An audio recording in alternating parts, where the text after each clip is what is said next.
में 2 दिवसीय G20 शिखर सम्मेलन शुरू हुआ है और इसमें अमेरिकी राष्ट्रपति जो बाइडेन और ब्रिटेन के प्रधानमंत्री ऋषि सुनक समेत दुनिया की 20 प्रमुख अर्थव्यवस्थाओं वाले देशों के नेताओं ने हिस्सा लिया।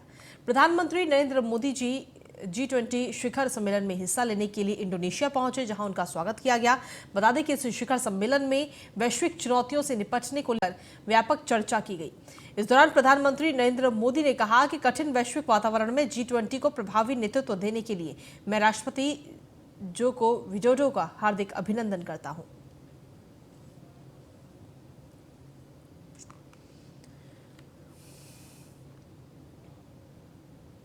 वहीं पीएम मोदी ने भगवान बिरसा मुंडा को नमन करते हुए कहा कि आज पूरा देश भगवान बिरसा मुंडा की जयंती श्रद्धा और सम्मान के साथ मना रहा है। मैं देश के महान क्रांतिकारी सपूत भगवान बिरसा मुंडा को सादर नमन करता हूं। इसे अपनी सरकार का सौभाग्य मानता हूं कि हमें बिरसा मुंडा की जयंती को जनजातीय गौरव दिवस घोषित करने का अवसर मिला है। देश के महान सपूत, महान क्रांतिकारी भगवान बिरसा मुंडा को आदरपूर्वक नमन करता हूं। 15 नवंबर की यह तारीख भारत की आदिवासी परंपरा के गौरवगान का एक विशेष दिन है। मैं इसे अपनी सरकार का सौभाग्य मानता हूं कि उसे 15 नवंबर को जनजातीय गौरव दिवस के रूप में घोषित करने का सौभाग्य मिला। साथियों, भगवान बिरसा मुंडा केवल हमारी राजनीतिक आजादी के महानायक थे, इतना ही नहीं है, वो हमारी आध्यात्मिक, सांस्कृतिक ऊर्जा के संवाहक भी थे। मैं देश वहीं गुजरात विधानसभा चुनाव के लिए भारतीय जनता पार्टी ने इस वक्त अपने उम्मीदवारों की चौथी सूची भी जारी कर दी है। बीजेपी की केंद्रीय चुनाव समिति द्वारा जारी की गई इस चौथी लिस्ट में 12 उम्मीदवारों के नाम हैं। गुजरात विधानसभा चुनाव में 1 महीने का समय भी नहीं बचा है और सभी पार्टियां चुनाव प्रचार में अपनी पूरी ताकत झोंक रही हैं।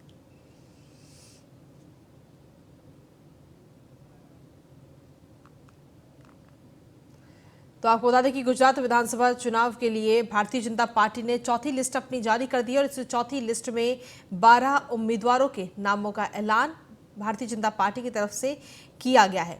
गुजरात विधानसभा चुनाव में अब ज्यादा वक्त नहीं बचा है, बमुश्किल 1 महीने का भी वक्त अब नहीं है। ऐसे में सभी पार्टियां चुनाव प्रचार में अपनी पूरी ताकत झोंक रही हैं, फिर चाहे वो कांग्रेस हो, बीजेपी हो या फिर आम आदमी पार्टी, क्योंकि इस बार आम आदमी पार्टी भी गुजरात की सभी विधानसभा सीटों पर चुनाव लड़ती हुई नजर आ रही है। तो ऐसे में देखना होगा कि जब चुनाव होगा तो चुनाव के बाद में नतीजों में जनता किसे पसंद करती है। क्या जो 27 सालों से बीजेपी का राज वहां पर है, बीजेपी जो जीतती हुई आ रही है, क्या वो रिकॉर्ड लगातार कायम रहेगा या फिर आम आदमी पार्टी वहां पर सत्ता में आती हुई नजर आएगी या फिर कांग्रेस वहां पर सत्ता में आएगी? ये तो खैर आने वाला वक्त ही बताएगा जब 8 दिसंबर को नतीजे आएंगे।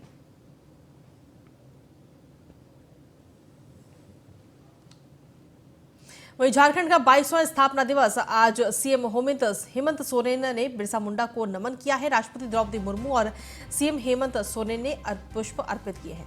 बिरसा मुंडा के पैतृक आवास पर भी सीएम हेमंत सोरेन पहुंचे हैं। तो ये तस्वीर भी इस वक्त आपको दिखा रहे हैं। आपको बता दें कि आज झारखंड का 22वां स्थापना दिवस है और सीएम हेमंत सोरेन ने बिरसा मुंडा को नमन किया है। आज राष्ट्रपति द्रौपदी मुर्मू और सीएम हेमंत सोरेन ने पुष्प अर्पित कर श्रद्धांजलि दी। बिरसा मुंडा के पैतृक आवास पर मुख्यमंत्री हेमंत सोरेन पहुंचे हैं।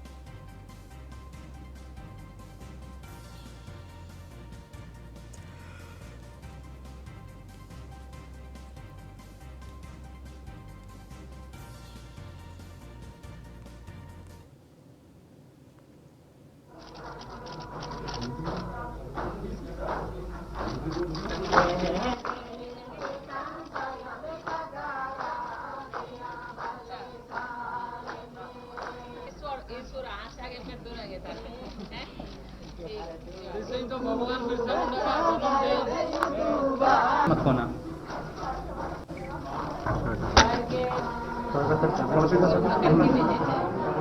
सर जी थोड़ा सा मैडम पीछे अंदर।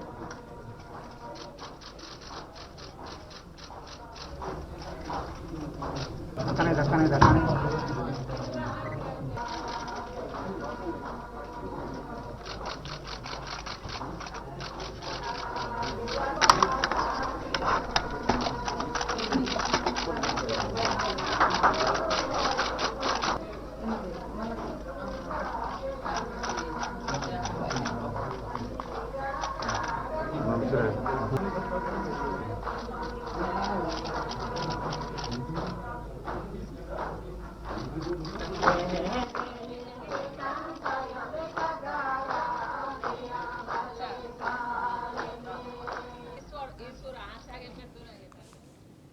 वहीं दिल्ली के वार्ड नंबर 16 से आम आदमी पार्टी के प्रत्याशी मन्नू गुप्ता ने नामांकन भरकर न्यूज और इंडिया से खास बातचीत की है।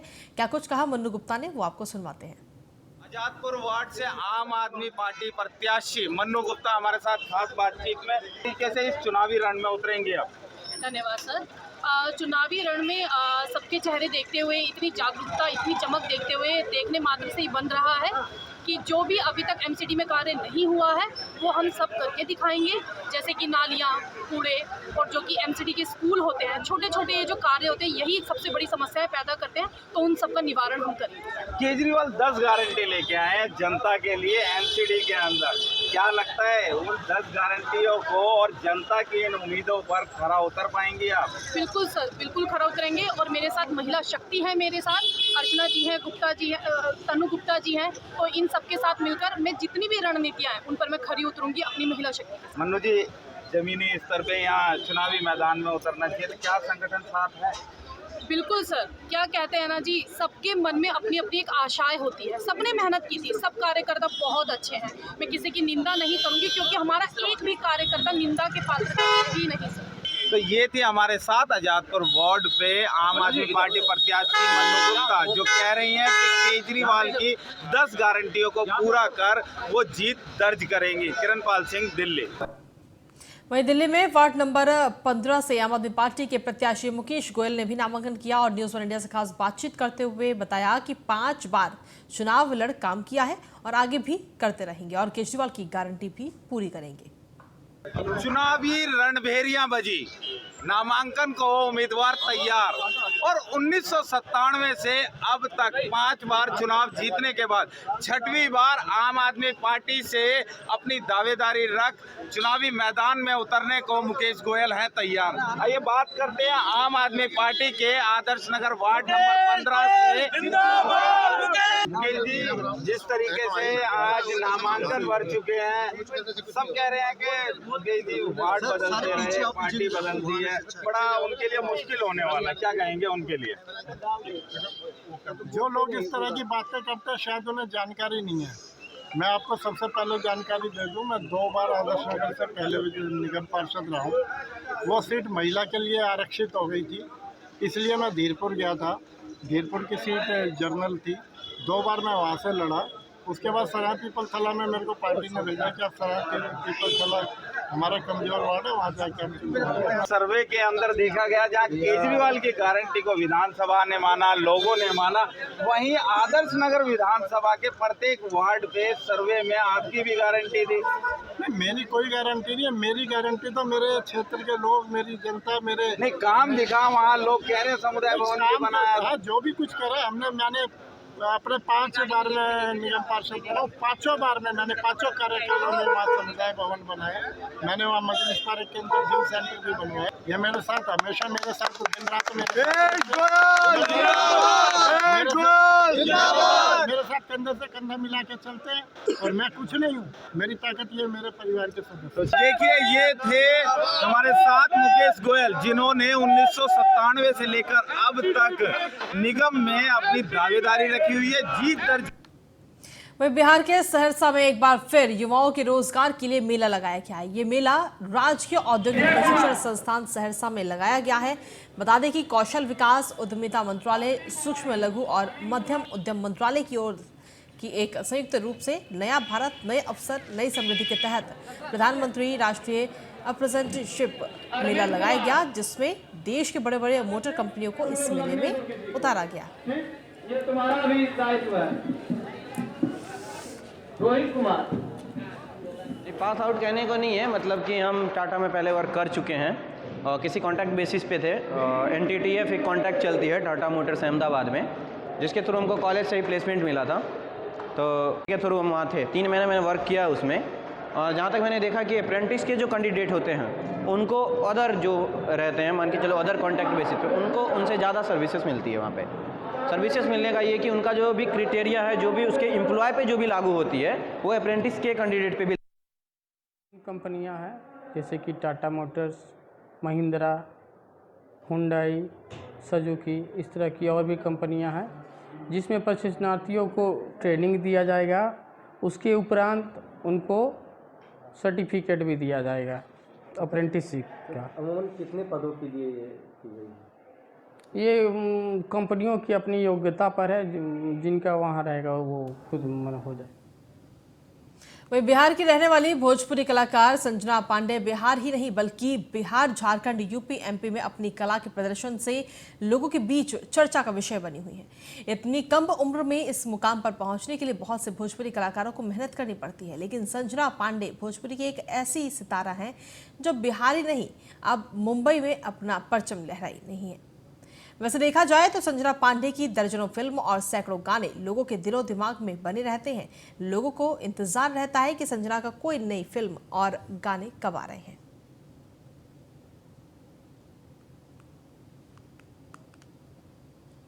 मुख्यमंत्री अशोक गहलोत ने रबी फसलों के लिए उर्वरक और विद्युत आपूर्ति सुनिश्चित किए जाने के संबंध में बैठक की। उन्होंने कहा कि प्रदेश के किसानों को निर्बाध विद्युत आपूर्ति सुनिश्चित कराना सरकार की प्राथमिकता है। सरकार ने अधिकारियों को रबी फसल की बुआई के लिए आवश्यक DAP और यूरिया की समयबद्ध आपूर्ति और वितरण सुनिश्चित कर किसानों को राहत देने के निर्देश दिए। बता दें कि गहलोत ने अधिकारियों को निर्देश दिए कि राज्य में किसी भी कीमत पर किसानों के लिए विद्युत आपूर्ति बाधित नहीं होनी चाहिए। साथ ही उन्होंने कहा कि किसानों को रबी की फसल की सिंचाई के लिए पर्याप्त बिजली उपलब्ध कराई जाए।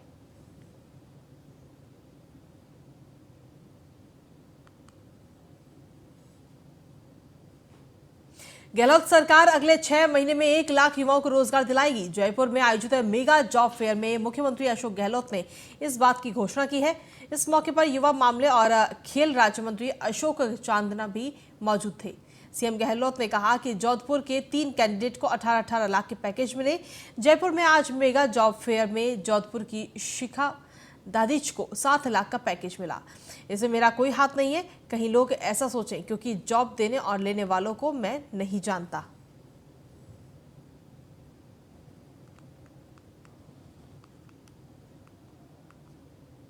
कन्याकुमारी से कश्मीर तक शुरू हुई राहुल गांधी की भारत जोड़ो यात्रा आज वाशिम जिले में प्रवेश कर चुकी है और इस बीच वाशिम जिले में सुबह 6 बजे भारत जोड़ो यात्रा कनेर गांव नाका से निकली, जहां यात्रा वाशिम के पास बुराला हिस्से में कैंप 3 में भोजन और आराम करने और बिरसा मुंडा की जयंती मनाने के बाद वाशिम शहर पहुंच रही है।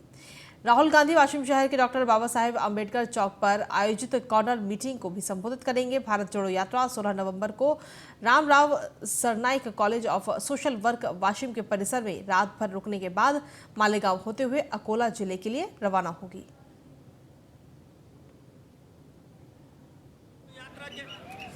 समर्थन में लोगों का हुजूम बढ़ चुका है। यहाँ राहुल जी के साथ बड़े बड़े नेता, दिग्गज नेता आ चुके हैं। कांग्रेस के बड़े दिग्गज नेता यहाँ राहुल जी के साथ में हैं। आप देख सकते हैं कि राहुल जी आ चुके हैं।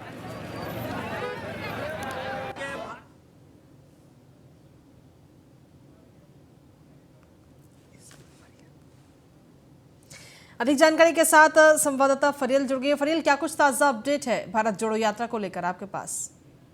जी, महाराष्ट्र में जब से ही राहुल गांधी की भारत जोड़ो यात्रा शुरू है, उन्हें बहुत ज्यादा अच्छा प्रतिसाद जो है महाराष्ट्र की तरफ से मिल रहा है। कल भारत जोड़ो यात्रा जो है वो हिंगोली में उन्होंने प्रवेश किया था और वैसे ही आज सुबह में राहुल गांधी की जो भारत जोड़ो यात्रा है उन्होंने वाशिम जिले में जो है आज उन्होंने प्रवेश लिया है। साथ ही साथ आज जो है शाम में वो अपने कार्यकर्ताओं को थोड़ा संबोधित भी करेंगे, उनके साथ मीटिंग भी लेंगे और साथ ही साथ भोजन करेंगे और वैसे ही आगे चलते हुए वो अकोला जिला में प्रवेश करेंगे, जहां पर भी बहुत सारे कार्यक्रम का आयोजित किया गया है। कल हिंगोली में भी राहुल गांधी के लिए एक बहुत बड़ी रंगोली का जो है वो बनाया गया था। उनको उस तौर पर तोहफे के तौर पर राहुल गांधी को पेश किया गया था। इसी तरह जो है जैसे जैसे महाराष्ट्र में राहुल गांधी की जो भारत जोड़ो यात्रा आगे बढ़ रही है, उसी तरह नए नए कार्यक्रम जो है उसका आयोजन हो रहा है। बड़े ही अच्छे तादाद में लोग राहुल गांधी को के साथ जो है वो उनके इस यात्रा में जो है वो शामिल हो रहे हैं। चलिए, शुक्रिया फरियल तमाम जानकारी और अपडेट्स देने के लिए। वहीं बद्रीनाथ धाम में जोरदार बर्फबारी के इस वक्त होती हुई नजर आ रही है। धाम में कई फीट बर्फ भी जम चुकी है। सर्द हवाओं से बद्रीनाथ में कड़ाके की ठंड पड़ रही है। बता दें कि 19 नवंबर को शीतकाल के लिए बद्रीनाथ धाम के कपाट बंद हो जाएंगे और मौसम विभाग द्वारा पूर्व में ही 17 और 18 को उत्तराखंड के पहाड़ी क्षेत्रों में भारी बारिश और बर्फबारी का अनुमान जताया गया था, जिसके बाद जिला प्रशासन भी अलर्ट मोड पर है। सभी संबंधित विभागों के अधिकारियों को भी निर्देशित किया गया है, जिससे लोगों को बारिश और बर्फबारी में किसी प्रकार की परेशानी न हो।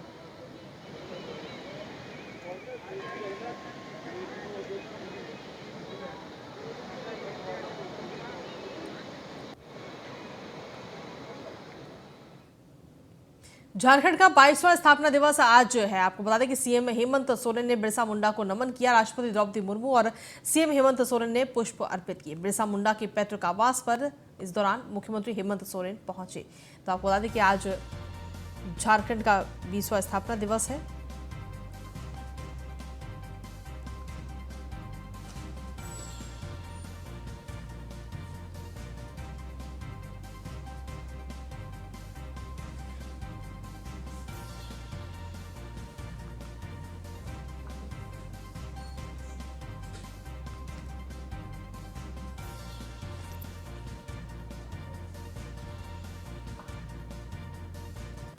तो राष्ट्रपति द्रौपदी मुर्मू और सीएम हेमंत सोरेन ने आज पुष्प अर्पित किए।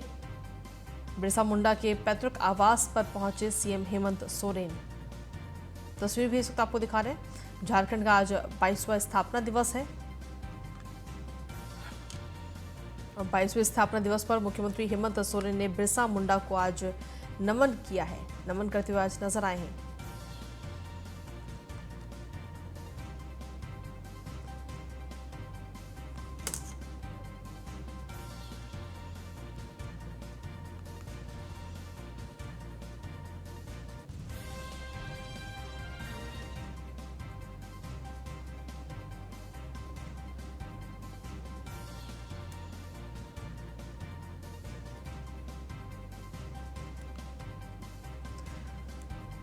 तो आपको बता दें कि आज झारखंड का 22वां स्थापना दिवस है। बिरसा मुंडा के पैतृक आवास पर आज मुख्यमंत्री हेमंत सोरेन पहुंचे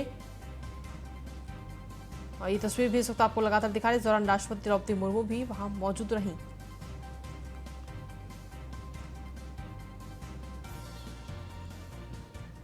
वहीं बहराइच में 6 महीने से बंद चल रहे कतरनिया घाट के द्वार आज से पर्यटकों के लिए खुल जाएंगे। वन विभाग ने इस दौरान आने वाले पर्यटकों को लुभाने की सभी तैयारियां पूरी करने का दावा किया है।